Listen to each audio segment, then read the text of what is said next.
Previously, we defined the kinds of interactions that can occur between different molecules. In this video, we're going to take a look at the properties that are affected by the intermolecular forces.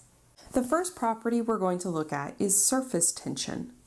The idea with surface tension is that when you are in the interior of a liquid, then you're going to have a lot of different interactions between your molecules.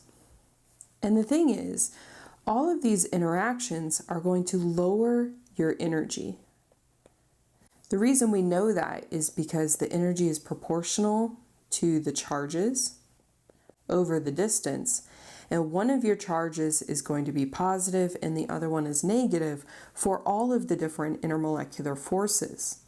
Therefore, your energy is going to be negative. So the stronger the intermolecular forces, or the more interactions you have, the lower your overall energy. When you are on the surface of a liquid, you don't have as many neighbors. You only have the molecules next to you and below you. You don't have any above you. That means that you don't have as many IMFs surrounding you, and so you are at relatively higher energy. The result of that is it means that the surface of a liquid is at a higher energy than the interior of a liquid. Liquids therefore want to minimize their surface area.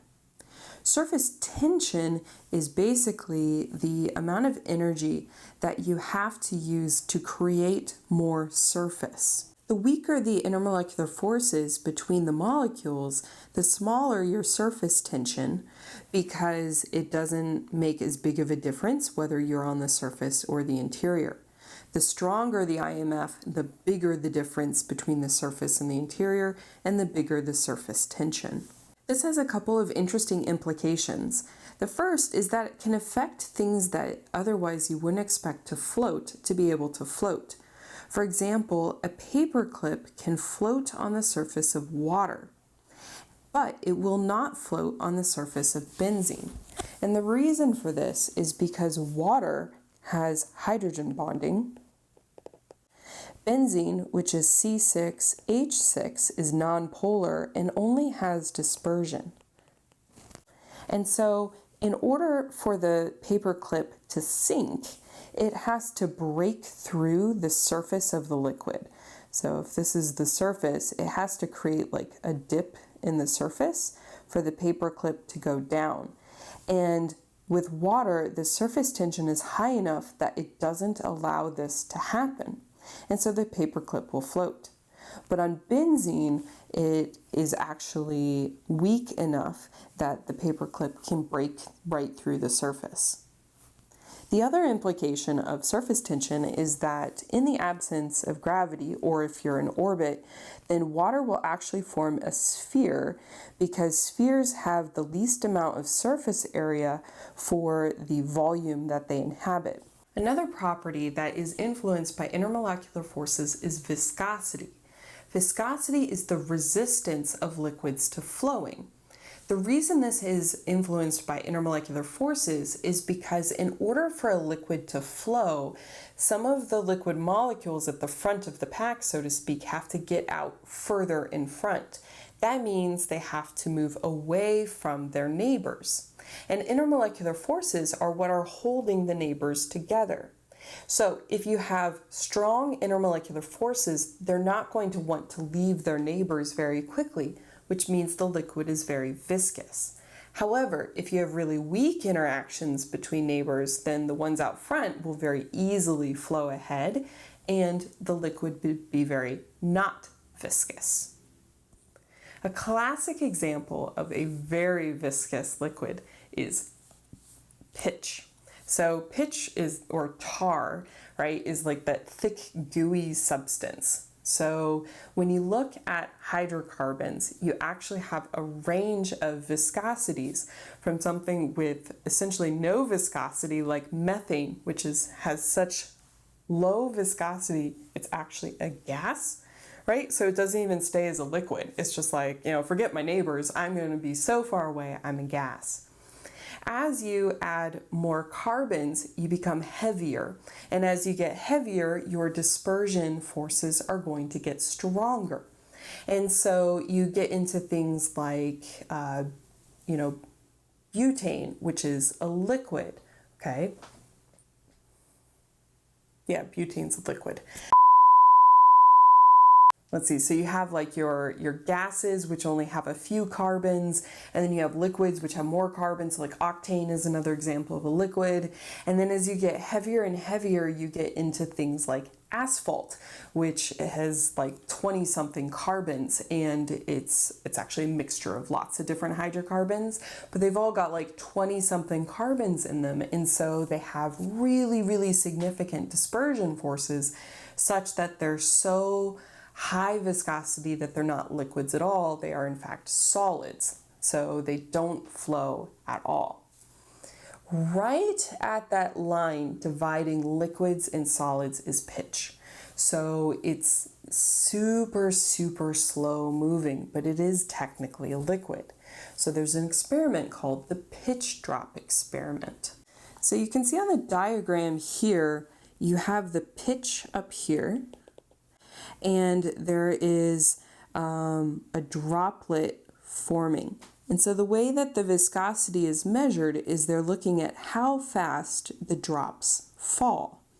So the experiment was actually started in 1930, and the first drop actually fell 8 years later in 1938. And up through about 2013 was when the 9th drop fell. And so pitch has an enormous viscosity. They estimate about 230 billion times greater than water. And that's simply because of all of the dispersion forces working together to give it an overall a lot of intermolecular forces. Another property affected by intermolecular forces is called capillary action. And capillary action is the tendency of a liquid to be drawn up a small tube. You can see capillary action in action. For example, if you are actually toweling off after a shower, so the towels have these little cotton tubes that draw the water up, and that's what helps dry you off. Or if you've ever donated blood and they do the little finger prick first to test the iron levels in your blood, they prick your finger and then they put a little tube on it and the blood goes whoop, up the tube. That's capillary action.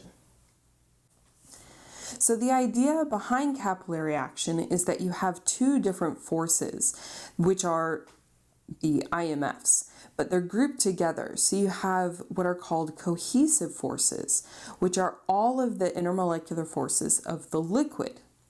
And you have the adhesive forces, which are the interactions between the liquid and the surface of the tube.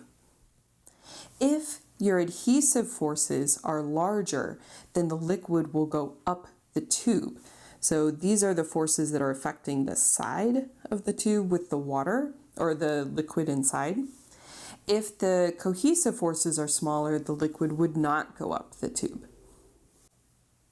Capillary action, by the way, is what gives rise to a meniscus, and it is possible to have two different shapes of a meniscus. You can have it pointing down, which is what we normally see, or you can have it pointing up, which is far less common, but I think pretty interesting looking.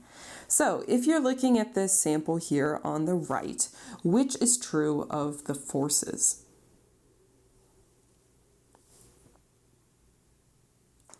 Okay, in the tube on the right, we would expect the cohesive forces to be greater. And that's because the cohesive forces are the ones that affect the liquid itself. So it means I would rather be hanging out with the liquid, not the side of the tube. Whereas for a more typical meniscus that you see, the liquid would rather be hanging out with the side of the tube than with itself. The last property we're going to look at that's affected by intermolecular forces is vapor pressure. And we're going to spend more time talking about vapor pressure than some of the others because it has a lot of really important implications. The process of a liquid molecule getting enough energy to break the surface and go up into the gas phase is called vaporization. The stronger your intermolecular force, the harder it is to evaporate, because a strong intermolecular force wants to hold all the molecules into the liquid phase. Vaporization is also dependent on temperature, so it's not only the intermolecular forces that affect it, but also the temperature that the liquid is at. So we can look at a graph where we have kinetic energy on the horizontal axis and then the relative number of molecules on the vertical. And the idea here is that if you are at a particular temperature, you actually have a distribution of kinetic energies. This is similar to the distribution of velocities we saw, because velocity is related to kinetic energy. So if you're at a low temperature, you actually have a relatively small number of molecules, which is indicated by the area under the curve, that have the amount of kinetic energy that you need to have in order to escape the surface of the liquid. But if you're at a hotter temperature, then you actually just have more molecules that have enough energy to escape. So it's not only the intermolecular forces, it's also the temperature. The intermolecular forces, by the way, are what dictate where the line is. Another important aspect of vaporization is its enthalpy. So as always, if we think about energy on a vertical axis, liquids have a relatively low energy because of their intermolecular forces. When you separate the molecules from each other, that actually requires energy, and gases are going to end up with a higher total energy. So going from a liquid to a gas requires energy, which means vaporization is endothermic. If you take a gas molecule and it sticks to the surface of a liquid, that is condensation, which is going to be exothermic because it is going down in energy. So we can actually define the heat required to go from a liquid to a gas as the enthalpy of vaporization. So I want you to think about this question. If a container of water is insulated, so therefore there's no heat that you can gain from the outside of the container, what happens to the temperature of the remaining water as molecules evaporate from the surface?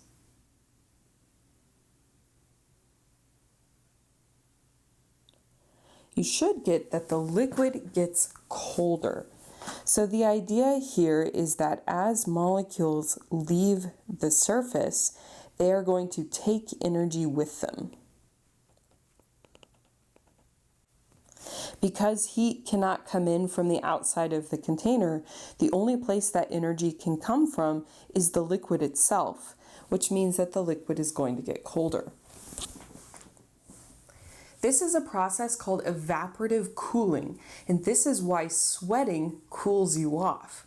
When you sweat, you have liquid on the surface of your skin, and when it evaporates, it takes energy from your skin in order to evaporate away, and that cools you off. Okay, so now let's talk about vapor pressure. Vapor pressure is specifically the pressure of gas particles above itself as a liquid. So for example, if we have a flask containing water and there's no gas particles above, some of the water molecules will leave and start occupying the area above the liquid. And occasionally a molecule will come back and impact down on the surface of the liquid. And that impact on the surface of the liquid is the pressure from the vapor. So that is what we call the vapor pressure. At some point, you will get into a condition that we call dynamic equilibrium. The idea here is that the rate of evaporation is going to equal the rate of condensation. That means for a given amount of time, the number of molecules that leave the surface is going to be the same as the number of molecules that go back into the liquid. When we look at the connection to intermolecular forces, they're going to be inversely related to each other. The stronger the intermolecular force, the fewer molecules are going to leave the surface, and you're going to end up with a small vapor pressure. This is something that we call non-volatile. So if you have a really large intermolecular force and a really small vapor pressure, we say that the molecule is non-volatile. If, however, you have a really small intermolecular force and a correspondingly high vapor pressure, this is what we call volatile. So a volatile liquid is one that puts a lot of liquid molecules up into the gas phase above its surface. Now I want you to consider what happens to the vapor pressure if you go from system A to system B.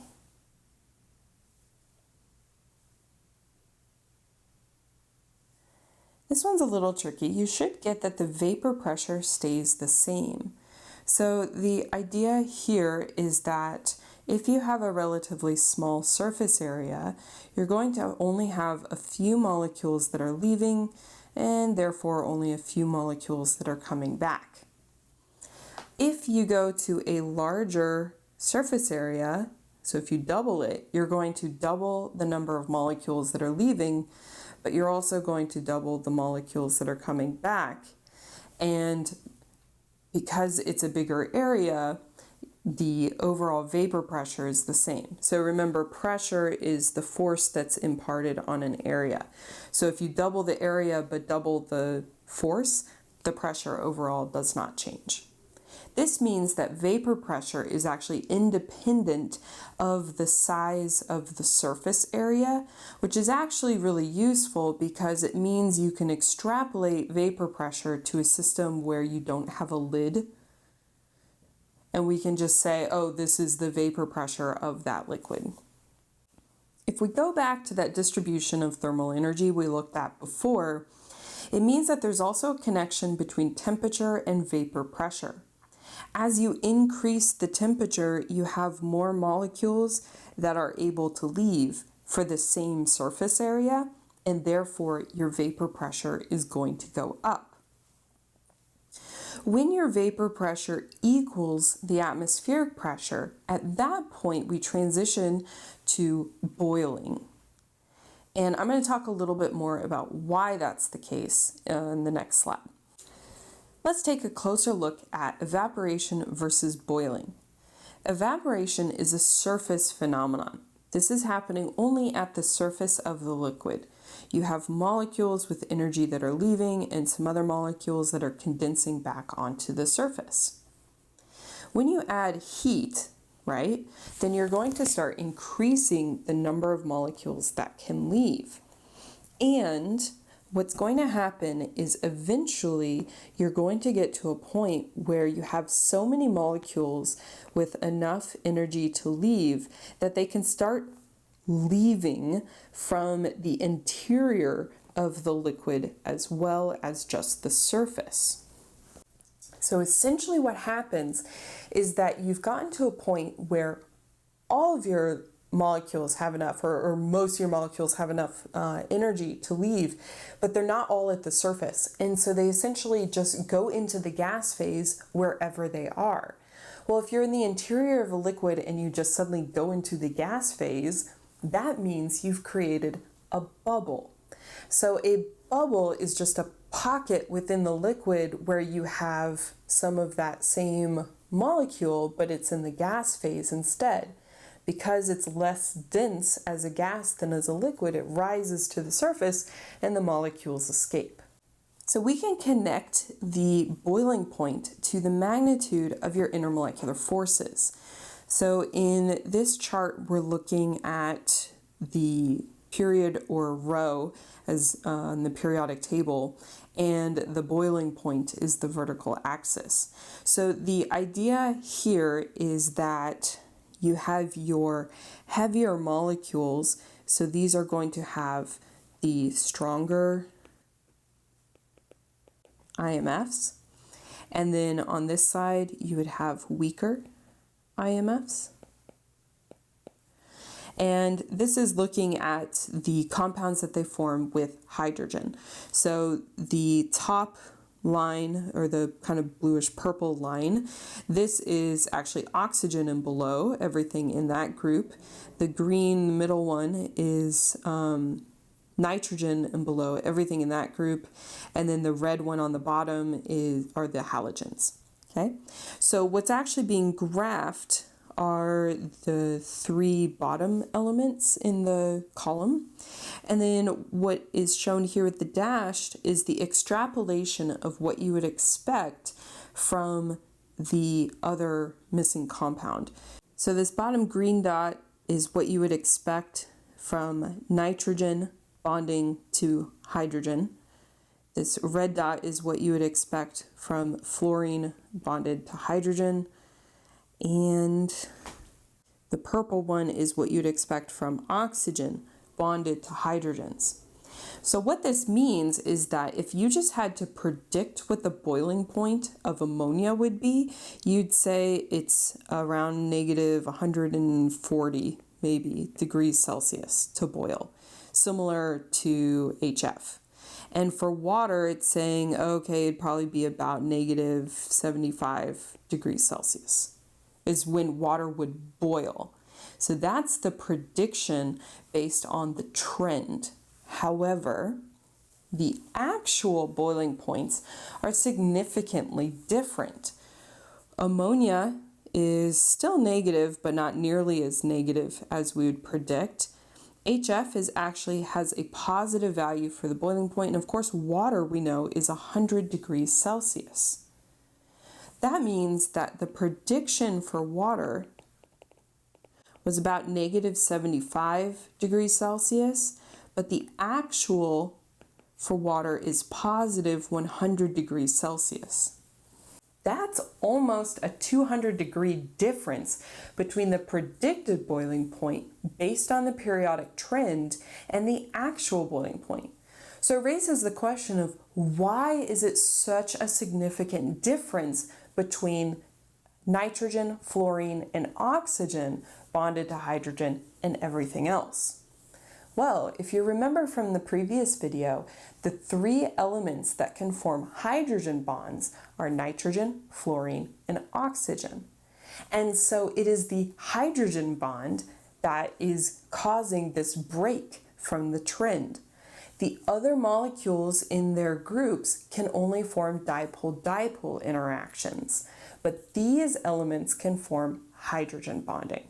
The reason why they have such large or high boiling points is a direct result of the strong intermolecular forces, which for them is the hydrogen bond. And I do want to point out one other thing about this. It's one thing to be like, oh, the trend predicts that water would boil at negative 75 degrees Celsius, and the actual is 100. And it's another to realize that if water boiled at negative 75 degrees Celsius, that means that there would be no liquid water on Earth. And we know that the presence of liquid water is what allowed life as we know it to actually exist. So the reason that life exists is because water exhibits hydrogen bonding. There's one more component to this discussion of vapor pressure and boiling point, and it's an equation. It's called the Clausius-Clapeyron equation. So this graph is actually showing the equation graphed for a variety of different liquids. The idea here is we're looking at the temperature and the vapor pressure. So as we expect, when you increase the temperature, the vapor pressure goes up. The horizontal bar here is indicating 1 atmosphere, which means that when the vapor pressure crosses that line, that intersection is the normal boiling point for that liquid. There's a version of the Clausius-Clapeyron equation, this is the version we'll actually be using, which allows you to predict what the vapor pressure would be at a different temperature, assuming you know what the normal boiling point is. And the different components of the equation are defined here. So R has a different value than you're used to. It's the same idea as the gas law, but it has a value of 8.314 joules per mole Kelvin. P1 is your vapor pressure at temperature 1. P2 is the vapor pressure at temperature 2. So when you're working these problems, it won't matter which pair you use as T1 and P1 and T2 and P2 as long as they match each other. And the Ln is the natural log, which is also sometimes written as log base E. So you're going to want to be able to find that button on your calculator to do these problems. I'd like you to take a couple minutes and answer this question. If the boiling point of water at 0.9 atmospheres is 97 degrees Celsius, what is the enthalpy of vaporization of water? A couple things to keep in mind when you're working through this problem. The first is that although the problem does not explicitly give you the other pressure temperature pair, it's assumed that you know what the normal boiling point of water is. That is, you know what temperature water boils at 1 atmosphere. The other thing to keep in mind is that the temperatures that you use must be in Kelvin. If you don't use your temperature in Kelvin, then you'll get the wrong answer. So take a minute and work through that. You should get an answer of 40 kilojoules per mole. So let's go through that math. We will use P1 as 0.9 atmospheres, and T1 would be 97 degrees Celsius. And then we're going to add the 273 to that, which is 370 Kelvin. And then P2 will be 1 atmosphere. That temperature is 100 degrees Celsius, which is 373 Kelvin. So now when we substitute in our values, we have the natural log of 0.9 divided by 1 is going to equal the negative enthalpy, which is what we're solving for, divided by 8.314. That has units of joules over mole Kelvin. And then that is being multiplied by 1 over 370 minus 1 over 373. The log of 0.9 is negative 0.10536. I'm keeping a bunch of extra digits. Minus enthalpy over 8.314. And then when you do these subtractions, you get 0.0000217338. Okay, so then when you solve for delta H, you get that delta H is 40,296. That would be in units of joules. So when you convert to kilojoules, well, technically joules per mole. So when you convert to kilojoules, you divide by 1,000, and it's going to be about 40 kilojoules per mole. Those are the properties that are affected by the strength of a molecule's intermolecular forces.